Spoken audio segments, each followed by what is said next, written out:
Does Christmas excitement bubble over into overwhelm and maybe even meltdowns for your child? Do you have a sinking feeling about the forthcoming holiday season and don't know what to do? Well, my 6 strategies for a calmer Christmas is exactly what you need. Christmas can be really challenging for neurodivergent children.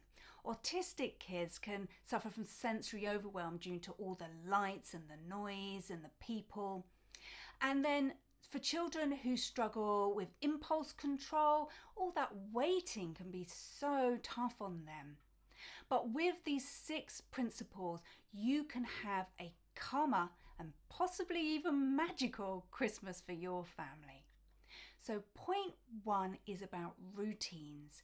You can start this the minute that term ends. Set up an out of school routine so you're doing the same things at roughly the same time each day. Get that routine written down and up on a fridge where everyone can see it, and then everyone knows what's going on. You might also want a special routine for Christmas Day, and you repeat this every year. My friend has been doing the same routine every year and I love it. It's so simple.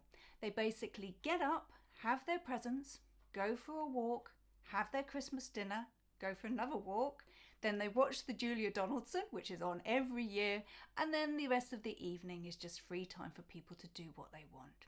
As I said, it's so beautifully simple, and it has something important in there that leads me on to point number 2. And that's scheduling in downtime. My friend's schedule has tons of downtime, most of the evening in fact, for her children to just go and do what they need to decompress and calm themselves. For younger children, you might want to create a sensory den of some kind, a quiet space that they can go into to decompress from all that sensory overwhelm. For older children, it might be allowing them to do whatever they know they need to calm down again. For a lot of them, that will be gaming or maybe diving into YouTube. I know it's full of rubbish, but if that's what helps them, let them do it and give them the time to do it. Point number 3 is about you and your downtime and your self-care. What are you going to do to look after you this Christmas? One of the things that I really love is tapping. Tapping is a form of talk therapy combined with acupuncture, but instead of needles we use our fingers, but we basically tap on the same parts of the body that if we were doing acupuncture, that's where the needles would go. I love tapping because it's so quick and easy. You don't need any specialist equipment. You don't even actually need to work with a professional. I've got a guided tapping meditation. I'll put a link to it in the description that you can download and use free of charge. It takes less than 10 minutes and the results are almost instantaneous. So I'd really encourage you to give that a go. I know it sounds a bit quirky, but just try it. If it works for you, great. You've got a new resource to help you stay calm at Christmas. If not, you don't have to do it again. There's no harm in trying. It is literally risk-free.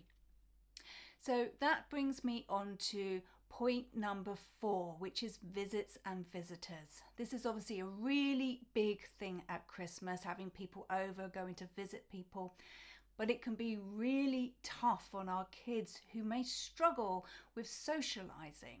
And this puts lots of pressure on them that can quickly build up into overwhelm and possibly meltdowns. So think about reducing the number of visits and visitors. I actually have a no visits rule for Christmas.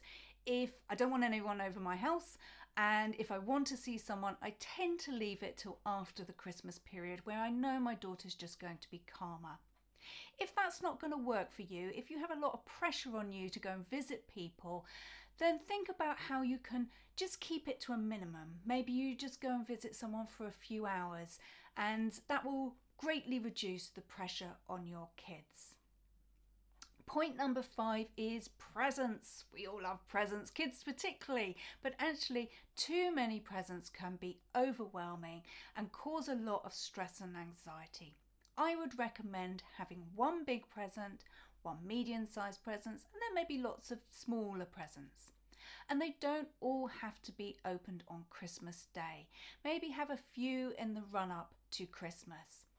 I know with my daughter, she can't cope very well with all the build-up and anticipation, and I found having a few presents in the lead up to Christmas helped burst that anticipation bubble and greatly reduce the stress and anxiety.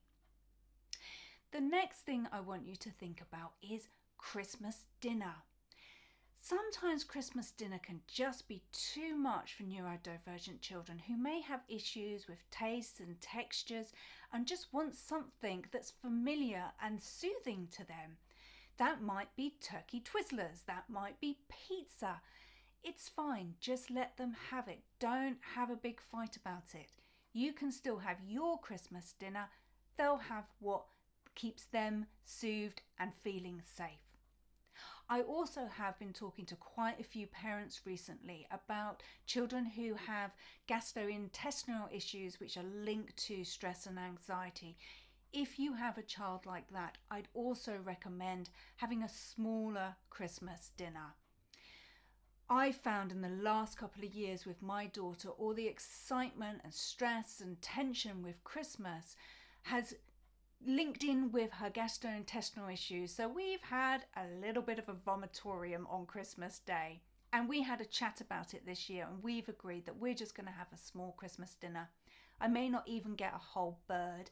I might just get some drumsticks, because I just know that her stomach's going to be doing all sorts of acrobatics because of all the stress and overwhelm. So putting loads of food on top of that at the same time is probably not a good idea.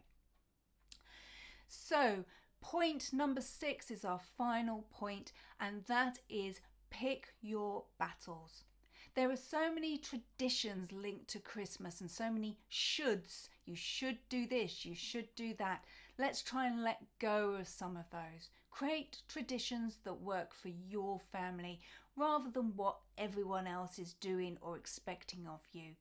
If you can let go of some of these battles, you're going to have a calmer Christmas.